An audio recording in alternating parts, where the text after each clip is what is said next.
நம்ம physical symptom அப்படிங்கிறதெல்லாம் வந்து சித்தா ஆயுர்வேதெல்லாம் சரி பண்ணும். எக்ஸ்டர்னல் ரெமடிங்கிறது வந்து பஞ்சகர்மா, நேச்சுரோபதி, யோகா முத்ரா இதெல்லாம் வந்து நிறையா பண்ணும் பொழுதும் இதுக்கான ஸ்டிமுலேஷன் ஜாஸ்தியாக, நீங்கள் சொன்னீங்களே மெட்டி போட்டால் நல்லா இருக்கும் அப்படின்னா ஸ்டிமுலேஷன் தான்.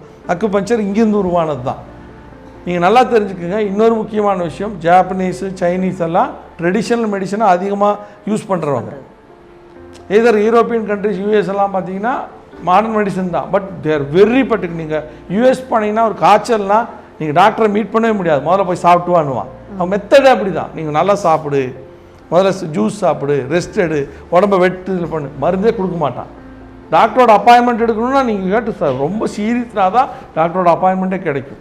ஸோ இது எல்லாத்துக்குமே ஒரு பேசிக் ரீசன் தெரியுது. நம்ம மட்டும் எலிகளாக மாறிட்டு இருக்கிறோம். இதுதான் உண்மை. அறுவை சிகிச்சை இல்லாமல் உயர்தரமான சிகிச்சைகள் வழங்கப்படும். சரண்ஸ் ஹாஸ்பிட்டல்ஸ்